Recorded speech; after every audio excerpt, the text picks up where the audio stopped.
이 부분에서요, 얘는요 지금 시대 현실과 완전히 동떨어졌잖아. 괴리된 삶을 살고 있는 거야. 쟤는. 그러면서 얘는 지금 뭐해? 그냥 하루하루를 그냥 보내고 있잖아. 무기력한 거야. 현실에 순응하면서 하루하루를 그냥 보내는 거죠. 생각해보면 어린 때 동물을 하나 둘 죄다 잃어버리고, 왜? 어린 때 동물들은 독립운동 같은 거 하다가 잡혀가는 거지. 됐어요? 근데 걔네들은 그렇게 잡혀가는데 나는 그렇지 않아. 자, 나는 무얼과라 나는 다만 홀로 침전하는 것일까? 나는 다만 홀로 침전하는 것일까? 라고 하는 부분 여기 가로로 묶어주시고요. 침전이라고 하는 거 이거 줄였고요. 가라앉는다는 얘기죠. 하강의 이미지죠. 그래서 여기 가로로 묶은 부분에서는요, 자신의 무기력감하고 요걸 얘기하는 거라고도 볼 수 있고, 또는 자기 반성을 하는 거라고도 볼 수 있죠.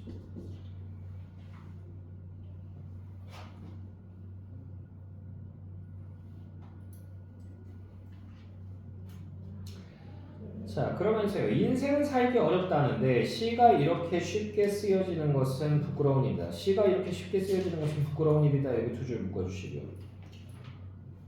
자신의 무기력함에 대한 부끄러움을 드러내고 있죠.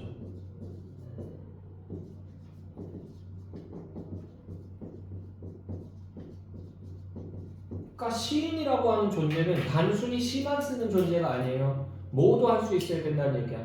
뭐도 할 수 있어야 된다는 얘기야. 시대 현실에 대해서 고민하고, 됐어요? 거기에 대해서 비판하고 이런 것들을 할 수 있어야 되는데 그걸 못하고 있다는 얘기야. 그러니까 내가 부끄럽다는 얘기야. 됐니? 자, 육천방은 남의 나라, 창밖에 밤비가 속살거리는데 밤비라고 하는 거 요거 세모 치시고요. 그리고 육천방은 남의 나라 창밖에 밤비가 속살거리는데 여기 두 줄 묶어주시고요. 1년을요 반복하는데 반복하면서 변형시켰죠. 1년의 1행과 2행의 위치를 바꾼 거죠. 되나요? 이걸 통해서 뭘 드러낸다? 현실을 재인식하는 모습을 드러내는 거예요. 관점이 바뀌었다는 얘기야. 그냥 똑바로 보는 거랑 누워서 보는 거랑 거꾸로 보는 거랑 다른 거라는 얘기죠. 됐어?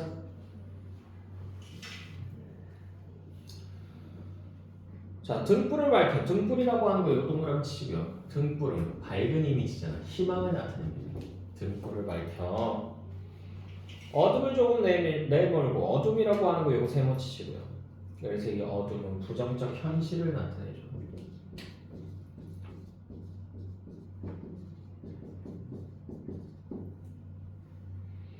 자, 어둠을 조금 내몰고 시대처럼 올 아침을 시대처럼 올이라고 하는 거 여기 줄고요. 그래서 반드시 온다는 얘기죠. 아침은 항상 오잖아. 그지? 그래서 이게 필연적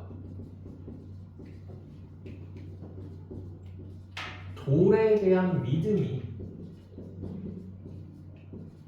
드러나는 거죠.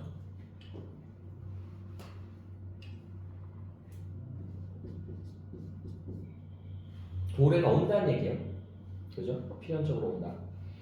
그래서 시대처럼 올 아침을 기다리는 아침 동그라미 치시고요. 긍정적 미래죠. 아침을 기다리는 최후의 나. 최후의 나 요 동그라미 치고요. 최종적으로 내가 되고 싶은 나. 됐어? 최종적으로 되고 싶은 나. 완성된 나. 그래서 이건 뭐다? 이상적 자 또는 내면적 자라고도 얘기합니다.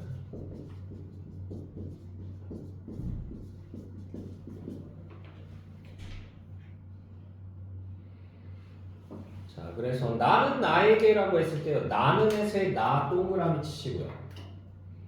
얘가 이상적 자예요. 나에게, 나라고 하는 거 여기서 세모 치시고요. 얘는 지금 무기력한 현실적 자입니다. 무슨 근거로 이렇게 판단할 수 있나요, 선생님? 뭐냐면 그 뒷부분 보면 작은 손을 내밀어. 먼저 손을 내민 거잖아. 더 적극적인 애잖아. 됐어요? 그러니까 앞에 오는 나가 동그라미야. 이상적자. 되니? 됐어요? 나는 나에게 작은 손을 내밀어 눈물과 위안으로 잡는 최초의 악수. 최초의 악수 여기 줄거고요. 지금 뭐 하고 있는 거야? 악수하는 거는 자가 화해했다는 얘기죠.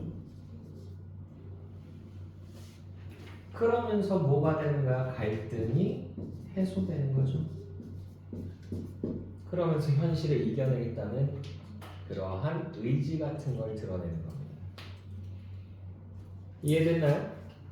됐죠? 넘어가서 너무 빨리 나가고 있는 것 같은데? 아 괜찮아요. 수업 때 이렇게 해요. 그래? 알았어.